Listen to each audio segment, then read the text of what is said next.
This is 2OF Entertainment.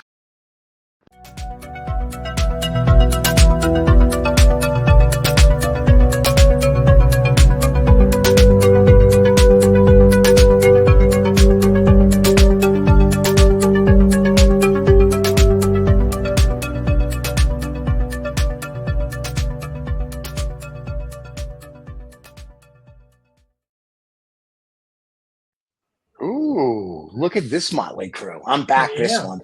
Not like What's last that? month when You're Vicky back. said she You're liked the back. show without me. So Absolutely. yeah, we Love the fired show. her. It was good. It was good without you. Yeah. Wow, really? Keep it up. I know where we There's, all there's live. loyalty. There's loyalty. I for know you. you can feel the love on our channel, can't you? It's like, hey, you guys are great. We love you. Oh, really quick though, we have to say shout out to a sponsor. Who knew we had one? Oh wow. This is SoundPeats Space. It's a great noise canceling headphone. It's so great that I've used it once and my family has stolen it from me. So All it's right. somewhere in the house. Every morning I get up to do the show and I go look for it, and between I cannot find it. But I see it during the day being used. I'm sure that David and myself are looking forward to receiving our sponsored headphones soon as Yeah, well. yeah. I think it's in the same. It's in the same departure area as the book. As the book. Here's what I have one waiting for you. Okay, as soon as you turn up at Heathrow Airport, I will personally come and deliver it to you. There you go.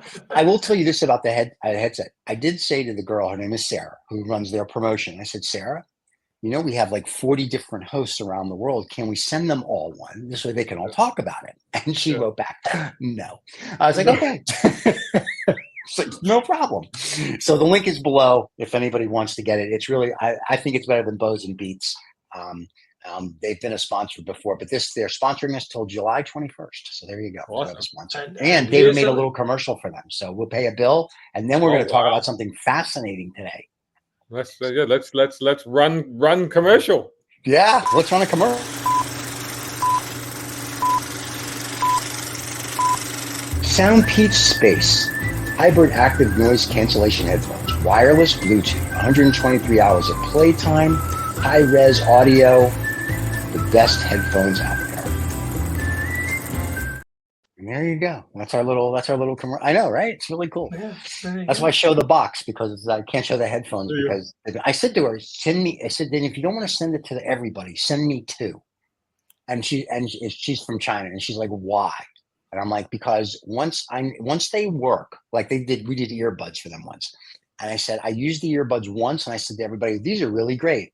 Never saw them again because everyone else is using them. But you see, what you should have said, what you should have explained is that this is Hollywood, baby. And we need one hero pair and we need one stunt pair, because that's how it works, right? Next time. We need the hero pair and we need the stunt pair, you know. I'm gonna remind them of that. Whoa, look at this. Alert. Yeah, dude, David's just having a field day today.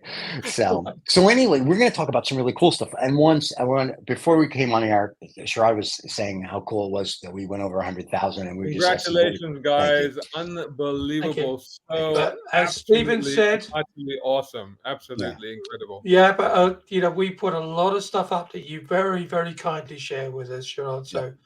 You bring big numbers to us. I know you guys were being modest, because even before we came on, and you said, well, it's all down to the people, and of course, that it's part of a team effort. But at the end of the day, it takes somebody to drive this forward. So all credit to you guys, because this is all on you. Well done. I mean, amazing, absolutely incredible. Well done. And to all our guest hosts, fellow YouTuber, and I know we're going to be talking about YouTube quite a bit in this one. Yeah. But as a fellow YouTuber, I mean, I know how. I mean.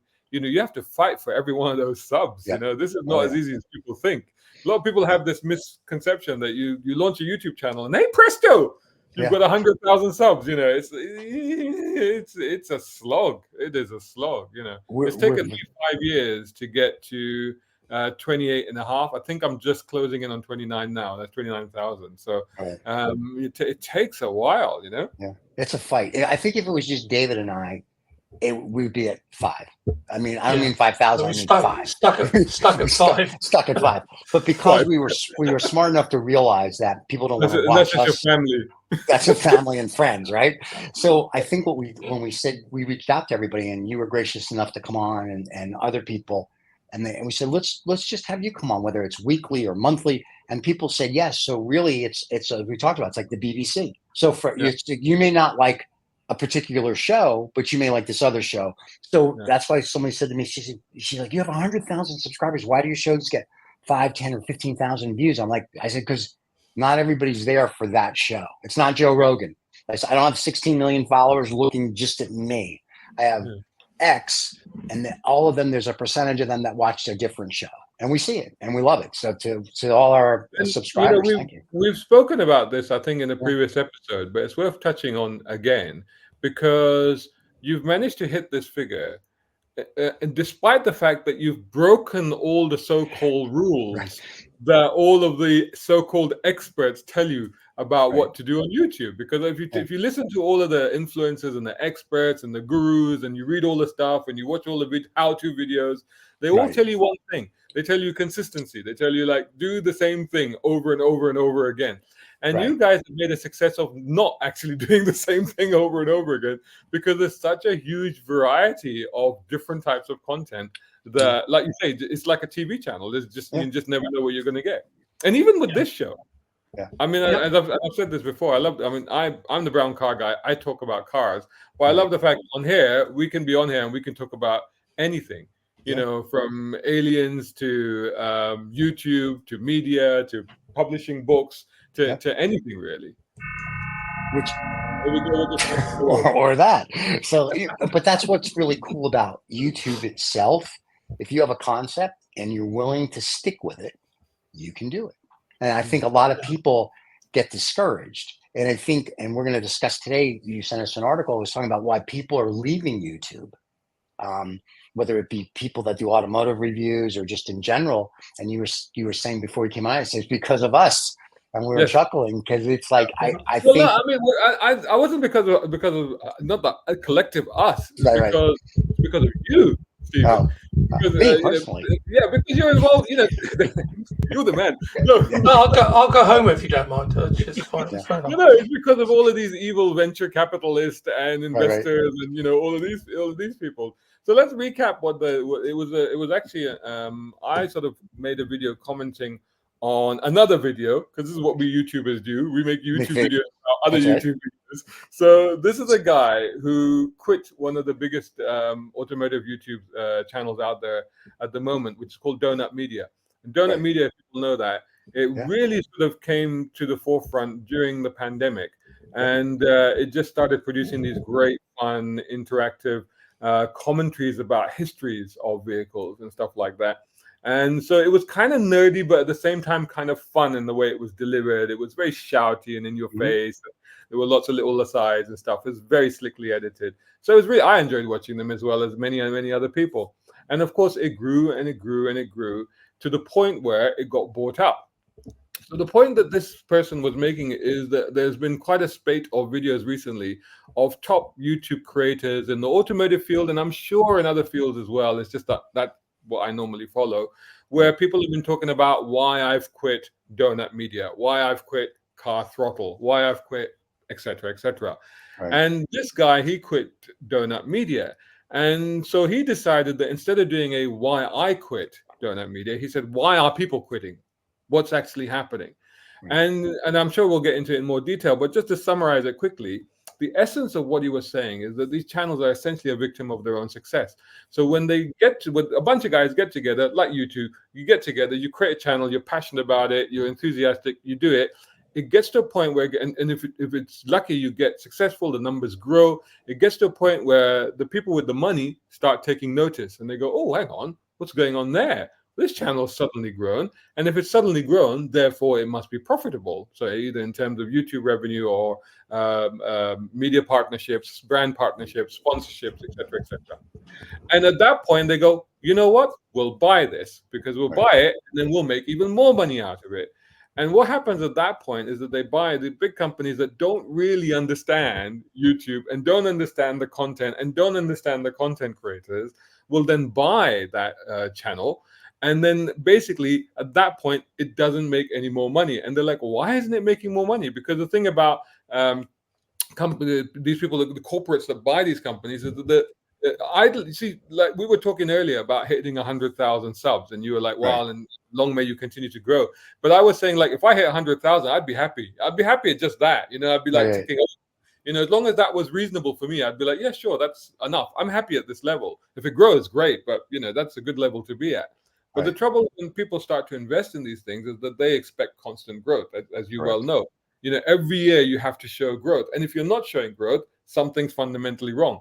Now, to us, it's not wrong, because if you're creating something and you're being able to earn an income to do that, that's a good equilibrium. But for investors, it's a disaster because they're not growing year on year. So what happens at that point is they start to, parachute in experts to fix the problem, even though there's no problem, but they need to fix the problem. Why isn't it growing? So they do that. So they add layers of management, all of which are then extracting huge salaries, all of which then actually makes the thing even poorer, all of which fundamentally then cuts the budgets. And then ultimately you have the creators, the original creators, that then end up frustrated and go, you know what, we're out of here, because this can't do what we wanted to do in the first place. So that was the essence of what he was talking about. And it'd be interesting to see if you guys also feel that this is happening, not just in the automotive field, but in the rest of YouTube. And then when are you guys going to sell up? My joke with David is, as soon as Netflix gives us a development deal, we're good. Like that, because really, it's really funny. You talk about revenue. We were talking about that earlier. Like, we don't have a lot of, like, we have these nice people. So let's just be honest. So our payment is this. Like, we got a free pair of headsets, right? We're not getting any money. But say it's an advertiser. And that's one headphone between the two of you. That's right. So we cut it in half and we split it. So sorry about that. He gets the sound and I get the reduction. We're talking about YouTube, and sorry, I was just literally and people think like, oh, these guys, they have such an easy life. As I'm talking to you, I was rendering a video, and that video just popped up. So this is how busy we tend to be, and how much. And this is what people don't understand is when these creators are putting all this effort into trying to create these channels, they're working 24/7. They're working all the time. For one pair of headphones. But here's what's really funny though. You need that one pair of headphones then to bring in the next advertiser who, let's say, does either a rev share or pays you. Like David and I talk about, we're actually putting together now a media book. So we can send it to people and go, here, you may want to advertise on our show, blah, blah, blah. But you're right. Between Instagram and between YouTube and between everything else we do, it's like if you add the hours out of 168 hours, we're probably working 250 hours because you have to put shorts on YouTube. Then we have to put shorts on Instagram. And then we've got 14 Instagram accounts. So we have to put 14.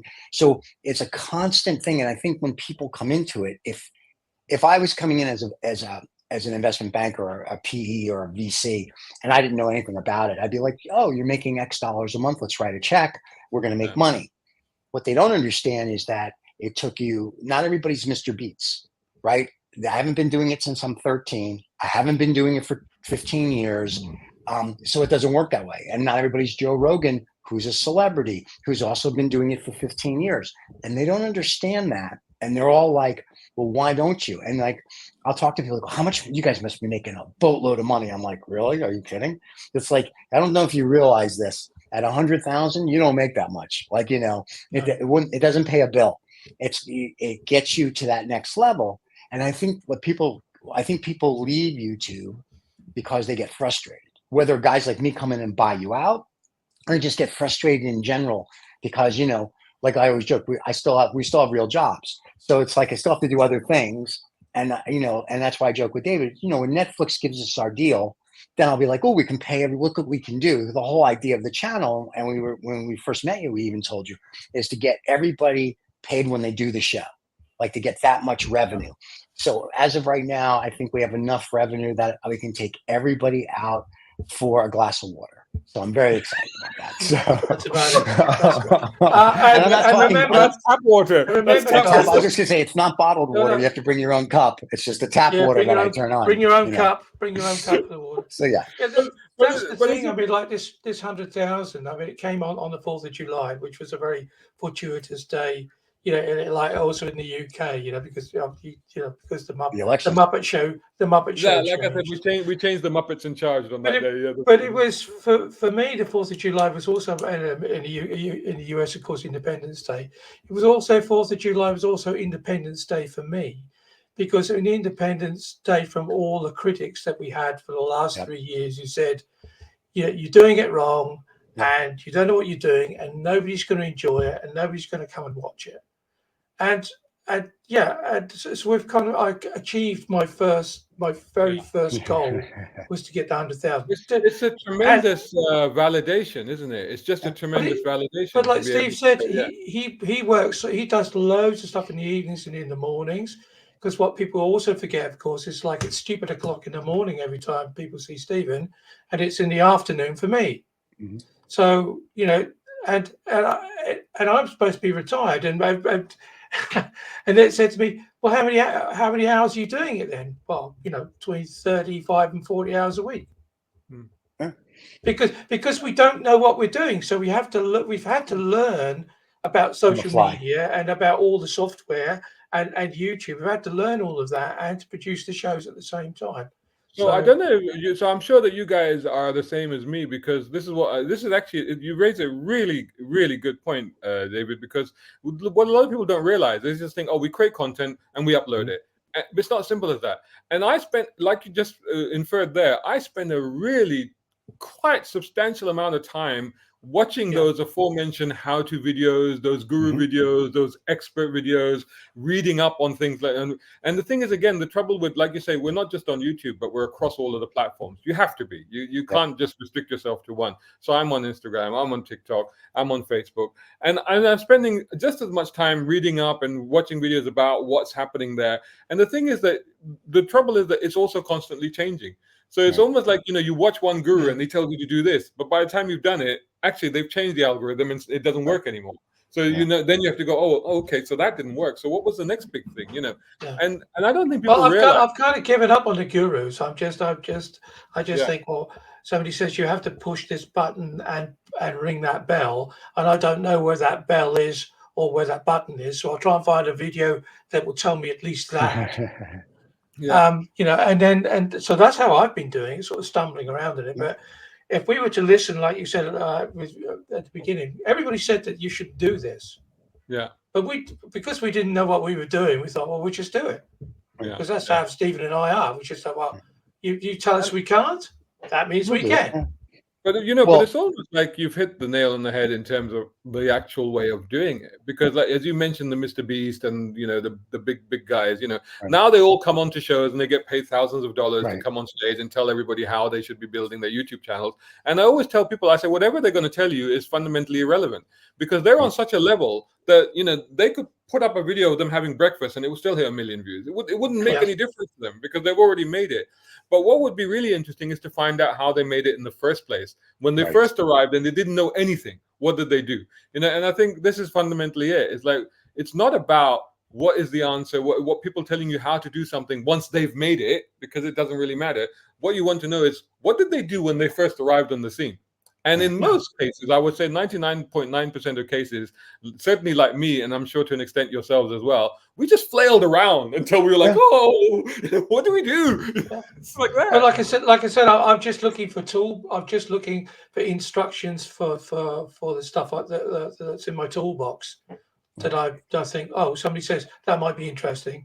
Like I say, it'll ring that bell or push that button, but I don't know why it does that or how to.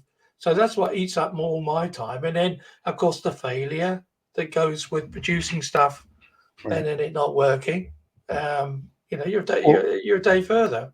Well, the one big thing that helped us, and we didn't have a clue, was shorts, because we never put shorts out, right? Because like, oh, shorts, it's a waste of time. And the girls from social media were like, or social intercourse, the show, they were like, we have to put shorts out. And we're like, you're on drugs. They were like, put shorts out, put shorts out, put shorts out. And I'm like, I don't have time to sit there. So we found an AI program that does shorts. So they were saying put shorts out, and you were saying what? And David was literally ironing his shorts and putting them out. He was. He was making his shorts pretty for the show, which was great. So was I. And then we found an AI program that does shorts. So now Vicky actually does human shorts, where she literally watches the show and does them and puts them out, which is great. but our AI shorts do just as good or sometimes better than the human shorts. But in the mornings, I can put out, say, 5 to 7 shorts in about 10 minutes. And out of that, one will do a couple thousand, one will do 1,000, and the rest will do 400 to 500. We'll have 1 or 2 that do 3. And at the end of the week, anything that's under 200, we get rid of, right? So it cleans the channel up. And we found by doing shorts that about 80% of the people that find our channel are coming through shorts. That's so really we're short horse. And what I found interesting from what you said there is that you actually delete the ones that don't do well. Because I tend to just leave everything in place. I don't have a cleanup. Yeah, well, I was very protective as well, and then when you look back, and that was quite. You see, the wonderful thing about it is, I would joke to everybody about it. Like, your own kids are really beautiful, but your neighbor's kids are really ugly. And so the other way around, like, your neighbors are looking at your kids and thinking, well, that's not very good, and that's not very good. So we had these people from outside looking in, and they said, well, it's great because Stephen and I, right from the get-go, we left everything up, like, literally everything. And they said, well, yeah, but it's just clogging up the works. Right. And people are looking to join success, and 2 on a short. Doesn't kind of fulfill them, you know. I know it's quite basic, but 200 does. Oh, that must be interesting. Or 2,000, or 200,000. So but it's so hard to predict. I mean, like you say, again, with the changing everything, you know, as soon as you think you figured something out, and like we were saying, it then changes again. So when YouTube, for example, and we spoke about this in a previous episode, if I recall correctly, when YouTube first kicked up on shorts. I was doing quite a lot of shorts at the time, and they were all raking in the views at that time. They were none of them did less than $2,000. They would do 2, 3, 4, 5 grand easily. But lately now, I'm looking at my shorts now: 130 views, 107 views, 979 views, 447 views, 88 views. You know, so they're not having the same impact, you know, as they were. They changed their algorithm, and that's also like here's for example, and this is where it gets annoying. So this, for example, is a friend of mine went on safari, and he just sent me a bunch of Toyota Land Cruiser stuff. Here's some Toyota Land Cruisers doing what Toyota Land Cruisers do, and I thought, oh, that's kind of cool. So he sent me all of this stuff on a WeTransfer file, and I, you know, and you this is a 60-second short, right? But you know what people don't realize is that for me, I've spent like a day and a half going through that and editing it and putting it all together and then timing it to the music and you know, creating this. I mean, it looks like it's nothing. And how many people watched it? And and this is the thing. And you do all of that, and it's like less than 500 people have watched that. Yeah. You know, and you just think, you know, what, you know. So you just, but having said that, this is the other thing. You got to remember, I put that on Shorts, but then I also put it on TikTok, and I also put it on Instagram. And I think on TikTok it did a lot better. So so sometimes it's, you know, it's swings and roundabouts, right? You never know. Yeah. But it's one of the, again, it goes back to like, nobody really has the answer, and it's almost like you have to keep throwing stuff at the wall until some of that sticks. Well, and that's what we do with our shorts. As I've literally got to a point where, like, because the girls would do shorts Monday through Friday, and I said, well, let's try Saturday and Sunday, and I put shorts out Saturday and Sunday, and they would just get 5, 10, 15,000 views. I'm like, okay. So then with the AI, I'm like, I can put out shorts all the time. And that's what I do. And what I found is I become a short whore. And then a couple of weeks ago, all of a sudden our shorts went down to like 5, 6, 7, 8, 9, 12 views. And it happened for 2 weeks. I was like, Vicky, what the heck? And I realized, and I was reading up on it, we were getting so close to 100,000. I think then YouTube stops doing anything for you. They don't want to see if you can get there on your own, apparently. So once we hit over, I must be. Because once we hit over 101,000, all of a sudden now our shorts are back up into the 500, 600s to a few thousand. And what's also interesting is just because punishing you for your success at one point. It seems like sometimes they do. I think it's sometimes they want to see if you really can be successful, and they make you fight for every inch of ground you're going to get. I'm going to, and I don't know this, I assume as you grow and grow and grow, then they start helping you more. I mean, that it's kind of alarming, because I know from my stats that most of my most successful videos are on when the YouTube does they put them on their, you know, find a video sort of page. So it's not actually me pushing them out; it's YouTube pushing them out. So you kind of have to rely on YouTube, don't you? Really, to help you a little bit in this. Unless it was just to say the three of us we did a show every day together, and everybody's going to come just for that show. Well, you know what I mean? And but it's not. So with us, it's like today we'll put out shorts from Adam's show yesterday, and then when this show goes, we'll put out all the short. So it's like when we put out shorts, it's just like I just throw everything against the wall because I don't know what's going to take. I put out shorts sometimes, and I'm like, I don't think this is going to do well. And I'll go look at it the next day, and it's got like 7,000 views. And I'm like, how did that get 7,000? Really? That got 7? And then I'll put out a short where so I'm like, this should get 1 million views. 5 people. 5 people, So yeah. This is the thing, isn't it? It's like even as people, and you guys have been doing this since what, 3 years now? 2 years? 3 years. August 1st, July 21, I think. Yeah, 21st. So 4 years. Yeah. I've been involved in YouTube. It'd be fair to say 15 years. Wow. 5 years on this and then 10 years on my previous channel, Merging Middle East, So at this point, you'd be like, okay, so you should pretty much know what you're doing. And like you say, the reality is you don't know. You just put stuff out and you have no idea if it's going to do well or not do well. I've really adopted the policy where I put stuff up and I don't look at it. I'm just like, and I'll come back in a few days and I'll look at the stats. I go, oh, what's happened there? So it's that sort of thing, But I think that's what you need. We've had people who brought good content to the show and potentially could be good hosts, but they haven't become the overnight star that they thought they were going to be. Right. And I think you have to have a sort of slightly have a rhino skin about it all.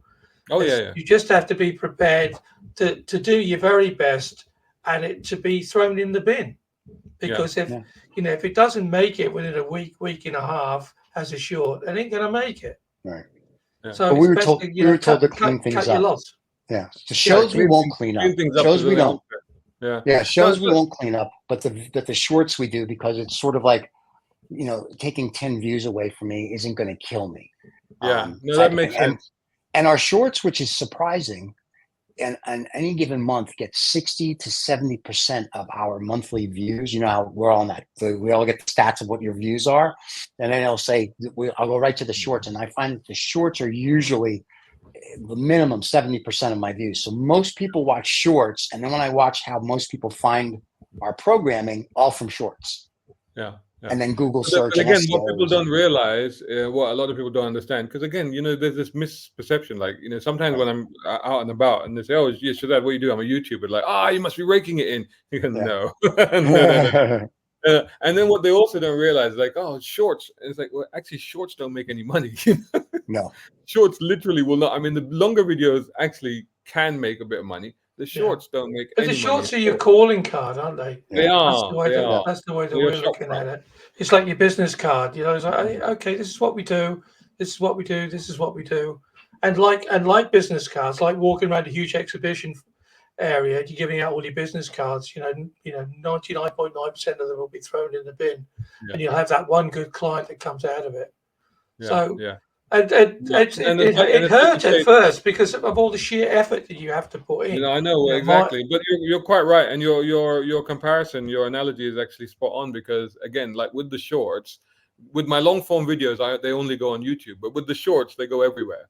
So I put them on Facebook, on Instagram, even on Twitter. Sometimes I'll just upload the whole video onto Twitter and just put it there, because, like you say, you never know where you may pick up extra audience from. Because they might come back and go, "Oh, is there more to this? Let's go and have a look."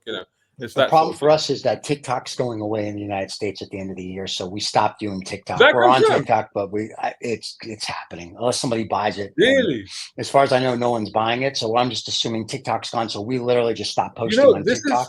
Stephen, this is big news. This is a big thing, because a lot of creators are in existence because of TikTok. Oh yeah. And if the American market goes, oh my God, that is gonna demolish a lot of creators overnight. Let's just a lot of US creators. Globally, David. Globally. Oh, globally. They're all here in the United States. We're huge. Here's what the problem is.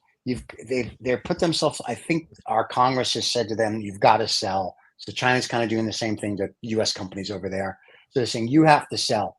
As far as I know, no one has stepped up to the plate and said, I'm making up a number. I think it's 17 billion. I could be off a few dollars, but no one said, okay, I'm going to buy you. Not Facebook, not Google, not Netflix. Nobody's wanting to buy them. If I was an entertainment company, I would buy TikTok in the US. If I was Netflix or some Google, I mean, they just Ellis's son just bought Paramount. I would buy them, and you could prostitute the hell out of that.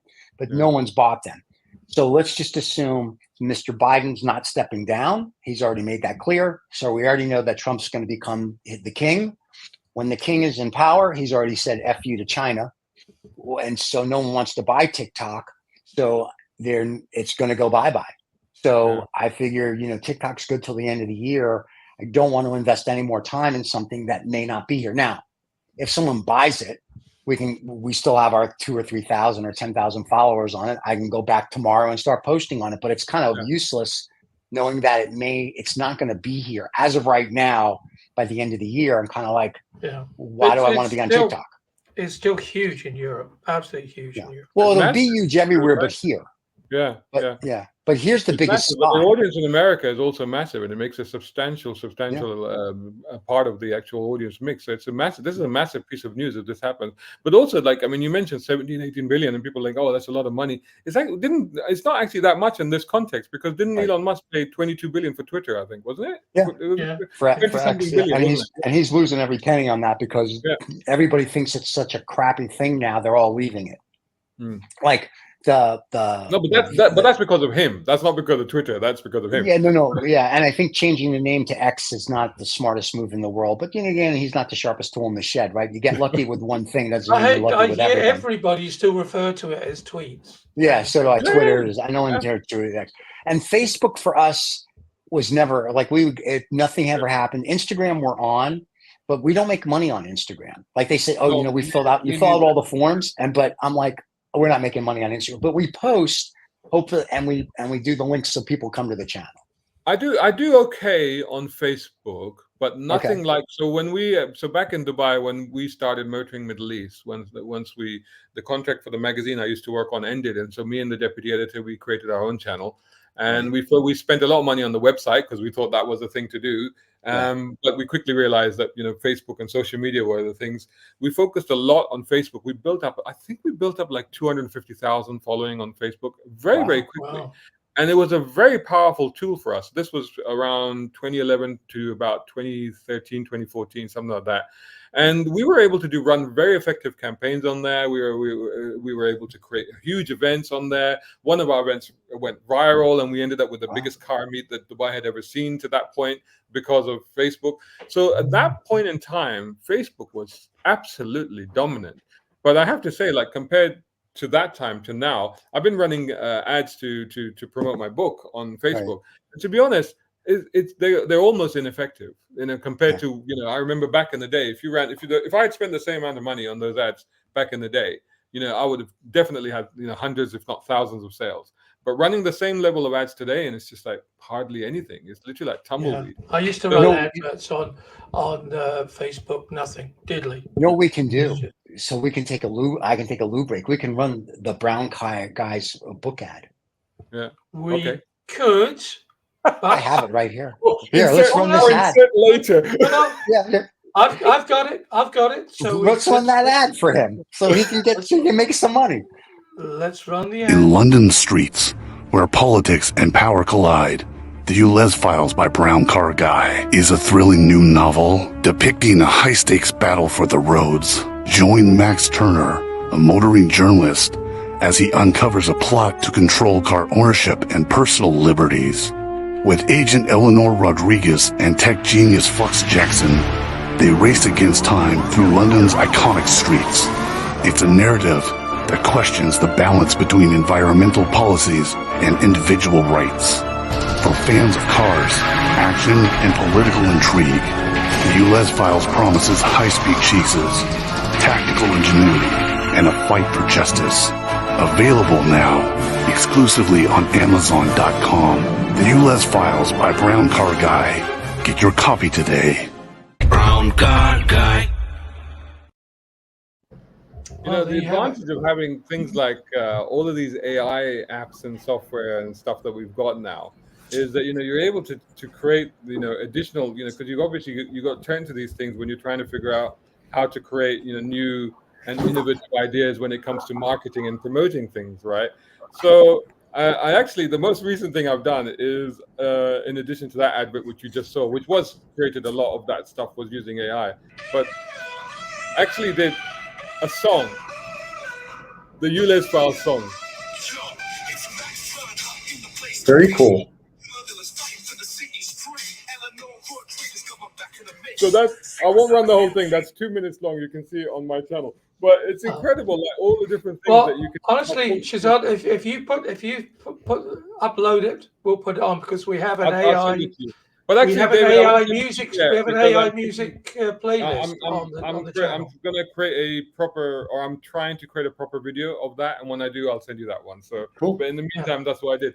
But yeah, I mean, this is the thing. It's like, you have to use all of these same things. So actually, let's bring it back to where we started this discussion, and as we've really clearly made the point now that this isn't, when they talk about overnight success, there's nothing overnight about building numbers on YouTube. It's a long, hard slog that literally takes up all of your waking and sleeping hours. Honestly, it dominates your life. People think, as a motoring journalist and content creator, people think I'm out driving fancy cars all day long. That's like 0.1% of what I actually do, and the rest of the time is, creating content and trying to figure out how to put that content out there. But say you've done it. Say you guys have hit, 1 million subs, say I have, whatever, and somebody comes along and buys it. And it seems that this is where things start to go wrong.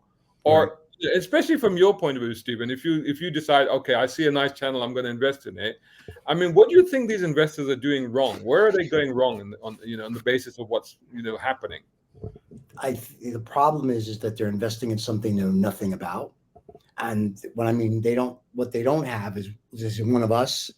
They're going to be like, listen, we're going to make this investment, and the guy who's going to help run it for our side, not the guys that are already there, is a YouTuber that has a business background. Because then when they come to you and they go, why is this? They're like, do you realize that and they can go through this whole lineage of what it takes. So what happens is you get somebody who's like, I've got $1 billion. I'm going to buy your channel for $10 million. And you're like, yay, I'll take the $10 million, right? That's great, right? I don't give a shit. And then 2 days later, they're like, well, you only made $3,000 this month. And you're like, right, for me, that was fine. For you, it's not. And they don't understand what's actually now entailed is like, you still need marketing. You still need this. You look at somebody like Shmi. Shmi's probably got 15 people in the background doing editing and video, blah, blah. When you look at guys like us, this is the team. Like, you know what I mean? Like you have your son, but like when we do our not really.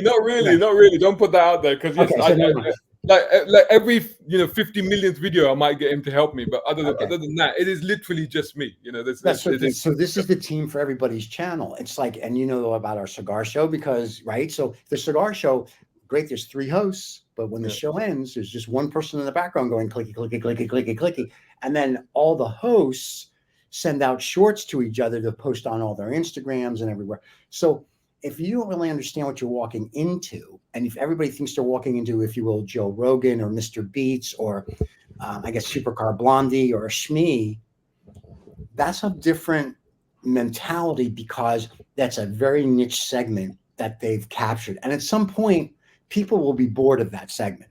You know what I mean? It could be 5, 10, whatever. At some point, they're like, big deal. There'll be a new whoever.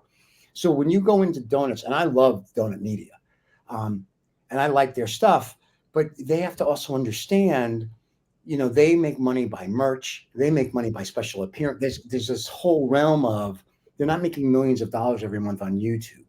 It's very hard to make money on YouTube unless your videos are getting, as we all know, 1 million views. Because you could have a short that does 1 million views and you'll make maybe $4 or $5 grand, and that's it. And so, unless every one of your shorts is doing that, you're screwed. So I think they go into this like, oh, look at their numbers. Right. But do you understand what these mean? Do you understand if YouTube tomorrow changes the algorithm, which they like to do, these numbers are going to go south really quick. So if you don't have somebody that's the intermediary go-between for the investment banking group or whoever to the entity, they have no clue. And it's sort of like, if no one's there to explain it to them, because if someone buys you I don't know what happened to Donut Media, but they can try to tell you, and guys like my mind, that's just excuses. That's what I'm saying. They don't hire like one of us and say, listen, we're buying this company. We know you're YouTubers. We know you're business guys. We want you to kind of be like the advisor to us. So when something happens and we hear what Donut Media is saying, why the revenue's down or viewership is down, they're going to go, that's bullshit. No, it's not bullshit. And here's why. It's not the excuse. It's just, this is the reality of YouTube. Unless you're going to spend millions of dollars to promote the show. And you don't want to do that if you just paid millions of dollars, right? So this is the same thing when these media companies started started buying up newspapers, because every shop they went into had that product, had that newspaper in it, and so therefore it must be really successful. But if you don't look at the returns, and you don't look at what it costs to produce it, etc., and that's what people are always looking about. Oh, lots of money. But yeah, and we say to everybody as well. Great, come on the show, do your stuff. And we've had as many people join us as we've had leave us.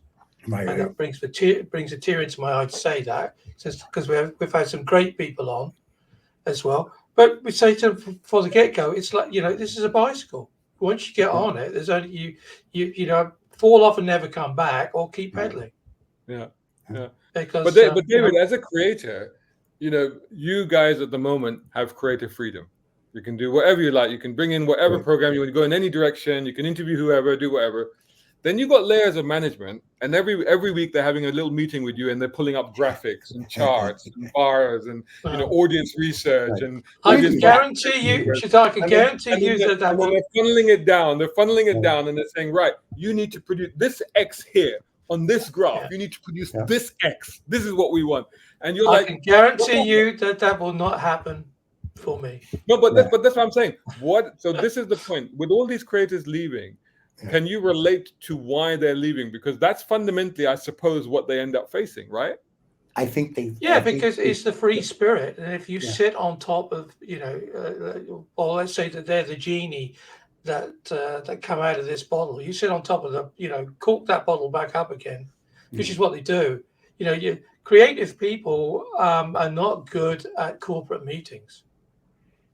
So therefore they don't always bring what's expected of them. They sometimes say the wrong things or do the wrong, the perfect analogy. Correct. I think the perfect analogy will be a Mel Brooks one. Mel Brooks said that when he was making Blazing Saddles and he would show it to the suits, which is what we're talking about, the suits. Yeah, the suits. Yeah. They would tell him that things he had to change in Blazing Saddles. And he'd go, okay, they would take the notes. Okay, they changed nothing. They would show the same thing the next day and they go, we love what you've done. So I think what has to happen is if you're going to invest in a YouTube channel, if you're someone who wants to write a check, you either have to hire guys like us who are like in the trench every day and can tell you, listen, you can bring in all this, not helping, or you have to just understand that YouTube is a fickle bitch. Like one day someone who's doing the algorithms decides, you know what, we're going to flip a switch. Unless you're Mr. Beats, where Google gives them like translation to every language and they do this and they promote him. I don't think they help anybody else. I think they just promote him because that's the poster boy. So unless you're coming in and you're saying, listen, we're going to give you X dollars, but we're also going to put this much behind marketing and we're going to promote you and push you. Then at that point, if you're not getting results in a year, you have every right to be annoyed with it and bring in your experts. But if all you're doing is buying it based on revenue and you don't understand what you're buying, that's kind of like these hedge funds that come in and buy music rights. They don't really understand it. They just see money and all they're doing now is selling it between themselves because there's no market for it. So they've already proven there's no more market, right? They're just selling it between different funds. So it's the same type of mentality. So I think a lot of these people are saying, let's go buy something. Calm down. Do you really know what you're buying? Because you're really not buying my advertising dollars. You're really not buying my previous content. You're buying the talking heads who come out daily, weekly, whatever it is, and do whatever to grab the billion people that are on YouTube. That's what you're buying. Anything else you think you're buying is a fantasy. It's So that this simple. is this is a really good point, and it's something that I said in my video, a video that I did as well. Right. Is that what these people don't realize is they think they're buying a brand, but they're not buying the brand. They're buying the people that created it, because the people that created it babied this thing. They nurtured it, they fed it, they suckled it, they babied it to the success. Now, here's the other point: is the creator at fault here? Because, like you said, you get to the point where you've got those big numbers, and then these people approach you and say, "Here's $10 million." And like, yeah, and we like to keep you on because, you know, you're great at what you're doing and you're going to grow the channel. And you go, great, $10 million. Right. I've just spent 5 years, 10 years, whatever it is, breaking my back day and night to build it up to that number. I've got $10 million now. I think I might ease off the throttle a little bit. You know what I mean? It's like, do you think at that point that motivation kind of starts to evaporate a little bit? That sort of fight that's there kind of like goes, I can't be bothered to stay up all night working on this because I got my $10 million. But see, here's where I would differ. I would be like, okay, you're going to give me 10 million, which means, you know, whatever the money is, I have to split with my partner, David. And I'm like, so we get this. This is for us. This is for us, for you to come in. So it's like buying a company. I'm paying the owners. Now, what are you putting in the company? So let's just say the whole deal is 15 million. I go, hey, David, you and I are each going to get 5, and we're going to put 5 into TOF. Then we hire and we get better interviews, because now I can have somebody that can actually go get the president of whoever, or this celebrity, right? So in my mind, it would be like, oh, we can do more. All it does is we get a few extra shekels in our pocket, but now I can bring a staff of, of 5. Right? We can pay them and we can get interviews and we can go do that. So to me, what it does is it bigs it up. I think a lot of these people, because they may not be business savvy, they're going to be like, oh, I got $10 million. Where I'm going to be like, well, let's think about what we're going to do with our 10 million or our 20 million or whatever it might be. Like, we want some money because we put the time in, like if someone offered you, but then how much of that do I want to put back into the company? Because I want the company now to grow to the next level. And now there's no stress. And I think that's the difference when they buy some of this stuff, including a donut media type thing, depending on how that's structured. You know, people are going, oh, this is cool. That's like 1 for you, 1 for you, 1 for you, none for the show. So I'm thinking it's just the mentality of what you're buying. So if you buy the right channel with the right team, they're going to take some money, but they're also going to put a lot of that back in, because we know now with just say $5 million, I can become the next XYZ with 50 million subscribers, because I can do more promotion. I can get interviews with people I can't get now. I can go do this. And I think that's the mentality you have to kind of go with, instead of, I've been doing it 10 years. I'm going to stuff it in my pocket. Then you should just retire and just sell your channel and have new talking head show. Yeah, That's how I would look at it. Yeah, but that would be great, to have good working capital. Good working capital. That would be that. You could just do so much stuff. Still remains, David. The question still remains: is that okay? You've got your working capital. You hire people to do the stuff, so you can ease back a little bit because you hire people. But will those people put as much? Will they be as excessively dedicated to it? Absolutely not. No. Yeah. I've had 3 startups, and no. Because if they could do that, they wouldn't be working for you. They'd be working for themselves. So there is always a shortfall, and it's not their ability to be as good as me. It's my ability to accept their shortfall in what I would do and what they're doing for me. Unless they're trying to make a name for themselves, then it's different. Yeah. And it's funny. Everybody wants to be a celebrity. We did this, as everybody knows, as an FU to a whole marketing team somewhere else, and now it's become what it is. So it was never our intention to go look at us, right? It's kind of like, well, it is for me. I told my kids I'd be a social media star by the time I was 80. Congratulations. For me, it was more time I was 80. We'll go. We're going to have fun with it.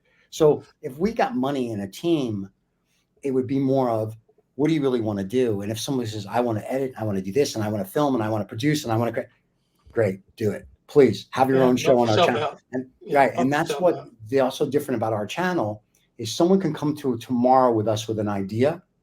It doesn't affect any of the other shows, because the channel is not all about anybody. It's all about these different personalities and different shows and different subject matters. So for us, it's sort of like, of course. So if on our side, if someone made an investment, it just broadens the channel. On a lot of shows, it's sort of like you're stuck with the one host, and that's Contains it. it. So if that one host to your point, takes his foot off the gas, you're kind of screwed. With us, it's going to be like, we can bring in 30 more shows. Like I can have shows running like a television network, a new show every hour going. And so for us, it's a different mentality, I think, and for everything we've done that you're not supposed to do. So again, going down the route of doing what you're not supposed to do is actually made you a prime candidate for takeover, really, because it's easier to sort of plug and play into the format that you've got. Whereas I'm screwed because because brown car guy is the brown car guy. That's right. There's nothing else you can do with this channel. Yeah. Well, and that's but you're on our you're a star on our channel as well. Yeah, no, I mean in terms of like, if not that I'm ever going to sell brown car guy, but for example, like that would be the point. Is like A, I wouldn't sell it, but B, if I did sell it, what could they do with it without the brown car guy? And C, at that point, if it was a substantial amount of money, I'd be like, bye guys, I'm off to Dubai, buy a villa on the beach, and I'm just going to buy loads of V8 muscle cars. And that's it. Yeah. Well, you kind of saw what happened with Top Gear, because even though it didn't belong to Clarkson, he was so shall we say so dominant in its success that when he left, everything sort of went tits up. And again, but it was a show before he came. It was already successful before he joined it. Absolutely, but he reinvented it. People forget. Actually, I meet young people that think Top Gear was Clarkson, but it wasn't. He was a young host that was like tentatively appeared on Top Gear, I think in the mid '80s or something like that. But Top Gear had been going since the '70s, with William Woolard and Chris Goffey and all these other people. But the reality is that he's so, like you say, you quite rightly say, he reinvented it, and he so totally dominated it and made it his own thing, that when people started to believe that Top Gear was a brand, and it was a brand, because for BBC it was an international sellable brand, but when he left, it kind of really took it all out of the brand. And honestly, they've literally, what we said earlier about flailing around, that's all that BBC have been doing with Top Gear, by changing presenters and changing formats, and and even the whole idea of 3 presenters that have this chemistry and that it works and it creates the content that they want. Then they try to replicate that. I know you've had I think 2 different sets in America, or 3 different sets of hosts in America, where you've tried to replicate that. And I know that other markets have tried to do the same thing, and it just hasn't worked. It just hasn't worked, because ultimately it was down to those people. And what people don't realize is that Clarkson, and to an extent Hammond and May, they weren't just the presenters. There was the other guy, that the producer, of whose name escapes me at the moment, but the very famous producer who's the real brains behind it. Is like it was them. It was a close-knit team of those guys that orchestrated everything, and it wasn't just like, oh, here's 3 cool presenters, let's put them up and it will work. No, it was. And what people also don't realize, that everything was scripted. Everything, even when you thought it was just banter and they were having it, no, it was all precisely scripted. And it was done for a particular reason. And when you take that out of it, suddenly you just have a hollow shell with the brand name on the top, and it doesn't really work, because you've taken out. And again, it's down to what we were saying earlier about the obsessive. Because again, Clarkson is a polarizing character, love him or hate him. But one thing that I know about him, I don't know him, but what I know about him from people that I've met is that he's a workaholic. He's absolutely obsessive about every single word that he puts into an article, every single clip that goes out into a video. So it needs that sort of dedication. And that's true of anybody. You take like a Tom Cruise or whatever, they are obsessive to the nth degree, which is what makes them special, which is what makes the thing that they do successful. So you take the Mission Impossible brand away from Tom Cruise, in this day and age, it may not work. It's only because of the dedication that he puts into it that actually it works, Yep. Yeah. Well, it's also because it's just him. It's his personality. It's like he gets. I think it's funny. Tom Cruise gets to make $100 movie just so he can do his own stunts. You know what I mean? It's like hanging out of the airplane. I think to him it's sort of like, all right, we have to make a movie where I can hang out of an airplane, or basically on the helicopter, or hanging on the thing. Like all the stuff he does is because he likes to fly. And I get a kick out of it. I'll listen to an interview and I'm thinking to myself, So the only reason you made this movie is because it's the only excuse you have that you could fly this airplane. Or so for him, I think it's the excuse of, hey, you know what? I want to fly an airplane. I have to make a movie around this airplane. So for him, I think it's a little different. But yes, the motorcycle jump in the last movie. I think to him, it was sort of like, I want to jump a motorcycle. We need to make a movie. That whole movie was based around that one stuff. That's what it all led up to. Yeah. You know, and to me, I get a kick out of it. But you're right, it's perfection. And David, to David's credit, is very much that way for us. You know, where I'm there to an extent, but David's very much, it's got to be this and blah blah blah. And then we'll get the girls from social intercourse that'll be like, oh, we should do this and we should do that. So they gave us a lot of good advice when we started out as well. So, and they still do every now and then. We'll say, hey, do this. They're the ones who said, get rid of the shorts that are under 200. Oh, okay. So 199 and below, we just get rid of. At the end of the week, it's like you have 198. Sorry, you're too shy. You know, it's boom, boom, boom, boom, boom. And we're okay with that because then, when, as David said earlier, the point is it's clean. So that sort of perfectionism we're finding helps out. Now, will anybody ever make an investment in this? I doubt it. Well, the thing is, again, what you've said there is the obsession to detail, is the the attention to detail, is being very specific. And there's the thing is, like, when something goes corporate, I feel that gets lost, and and I have worked in these environments, like I worked in some of the biggest publishers in the UK and in the UAE, and when I was focused on producing a magazine, that magazine was my baby, and I used to breathe, sleep, eat, think constantly about that thing. But when it goes out of your hand, suddenly it's in the hands of an employee that is just working for a paycheck at the end of the month. Yeah. It's not, or an accountant in the hands of the accountant. That's even worse. And I don't think, I think the difference with us would be if someone ever said, hey, we want to make an investment in you or buy you or whatever, which is a nice fantasy. Don't think it's going to happen, but Netflix will we can do a development deal. But anyway, I don't think for us, it would be, the foot wouldn't come off the gas. I think we would look at this as like, oh, and then we can do this full time? Really? We have money to spend?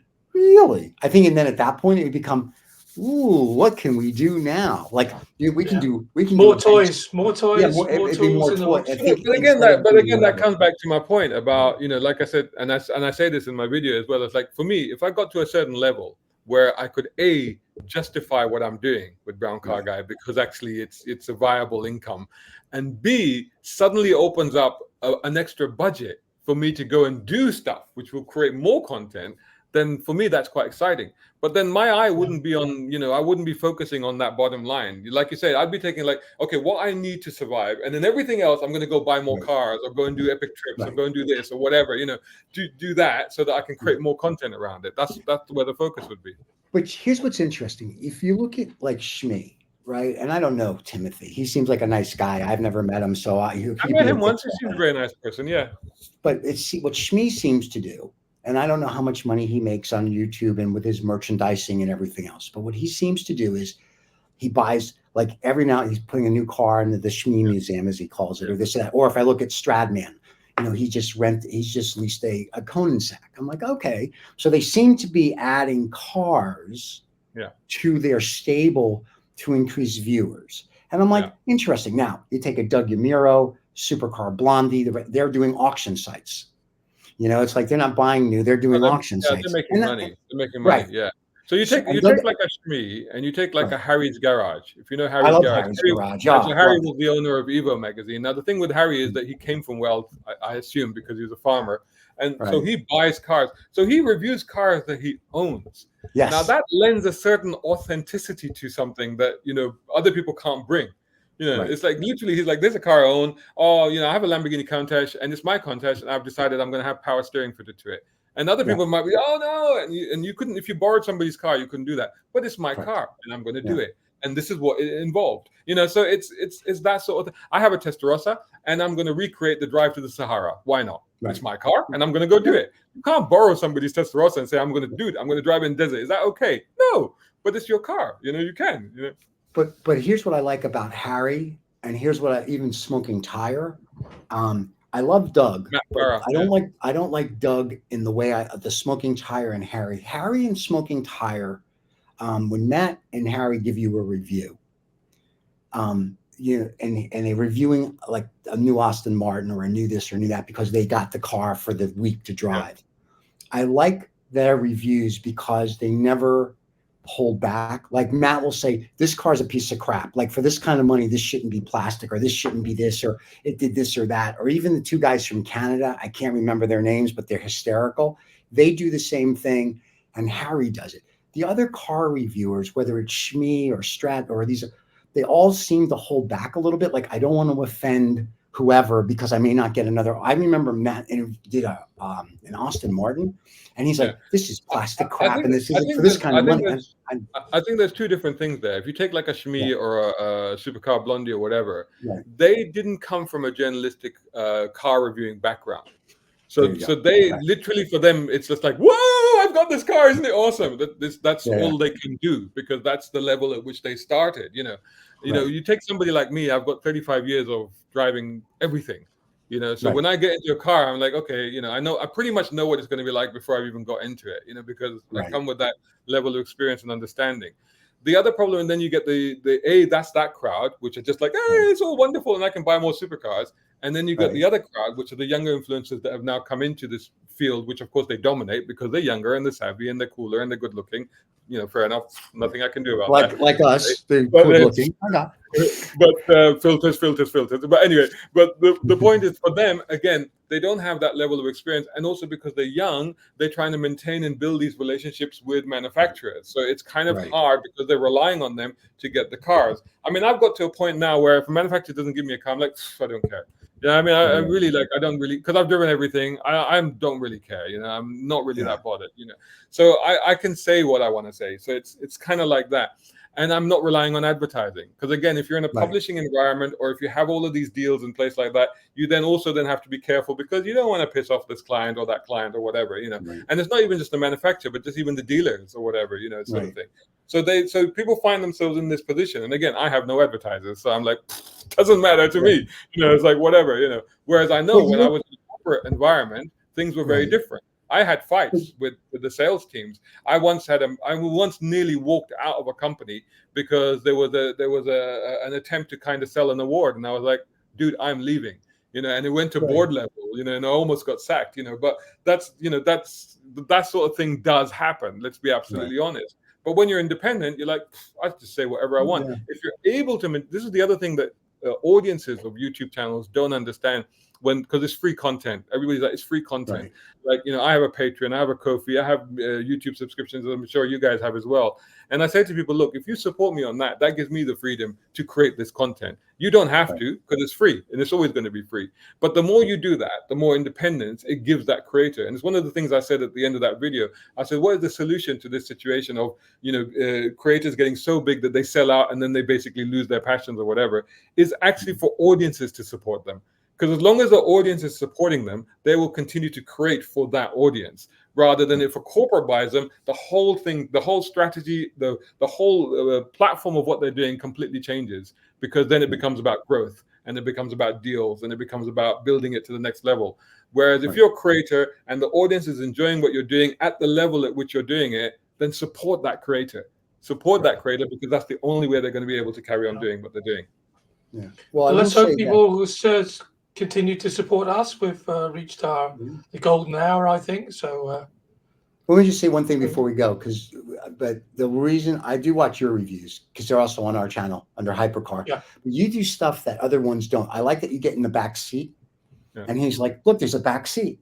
Now, there was a guy named Jamie. There's a car I wanted to get. I saw him test drive. I actually emailed him, go, dude, how tall are you? And he chuckled back. He goes, I'm 6'1". I'm like, me too. Because I saw how much headroom he had, and I had to think in my mind, do I even want to go test drive this car? Because is there enough headroom? So when these guys review it, like Doug does his crazy car review about the quirks, and I'm like, cute, but I want someone to get in a car and kind of give me like facts. And I can't remember this one guy. He's very tall. It's like tall car guy. He's like 6'4", and I know that because he says it every video. It's like, I'm 6'4", and I look at it like, okay, if you can fit. I say that whenever I get into the back of the car, I always say how tall I am, and then I also say that my body shape is different because some people can be tall, but they may have shorter legs and a taller torso. I'm shorter torso with longer legs. Doug DeMuro, by the way, is very tall Because when I met him, I he's was like 6'3" or something. Yeah, no, he's more than 6'3". He's more than 6'3". Really? He's 6'4" plus. Okay. Because I was like, whoa, dude, you are tall, So he's a tall chap. But yeah, I mean, So- the point that I try to do, because again, I'm not that 21-year-old again, who was so overawed just to get these cars. I'm like, I've driven everything. So when I get into a car, I'm trying to look at it from the practical point of view of who that car is for. So I'm just like, is this car right for you? So that doesn't necessarily mean that I criticize cars. I don't, because I still love cars. But what I'm trying to do is tell you if that car would fit you, or fit your needs, or fit your requirements, or fit your budget, or fit your lifestyle. That's what I'm trying to do. So the last one you did, the one we put up last from you was the leather seats. But they also did one for the Swift as well. Yeah, Suzuki Swift, and that was great because the market segment that they were trying to get to, you need a lot of headroom in the back for a lot of people, unless you've got a lot of small kids. So, but also that's a very unique new car to launch in a market which is fundamentally changing and going very techy and very. So what Suzuki are doing with that is it's still got a manual gearbox. It's still got a manual, pull rackety handbrake on it. You know what I mean? So it's offering something in the market segment which all the other manufacturers are leaving. So all of a sudden they're saying, you know what, we could scoop up a whole. So again, it takes somebody with a bit of experience and a bit of industry and market understanding to be able to tell the viewer that this is something actually quite unique. It's not just another new car on the market. They're doing something quite different with this car, and this is why they're doing it. So again, that just comes from being able, to have the knowledge and experience to say that, but B, to have the freedom to say that. That's very true. Very true. Well, let's hope you come back. Don't jump off after the credits, because we would like to. You'll be here next month. Shred's back every month to give us words of wisdom, and who knows what we're going to talk about next month. So that's the good part. Who knows? Maybe someone will buy your channel by then. They'll buy our channel, and then we'll just merge it all together. It'll be great. So, and everybody, if you want to listen to the podcast and wherever you get your podcast, go to Two Old Farts Making Noises, and you can just look for Sermon on the German, and you will hear the show. If you don't want to look at our pretty faces, if not, you can catch this. And as we said, as during the interview, if you're paying attention, you can literally see a new show of something on ours every single day on the channel. And we want to thank you for helping us get to 100,000 and our subscribers and all our hosts. Without you guys, we couldn't do this. So thank you very much. So thank you, everyone. Till the next time. Subscribe.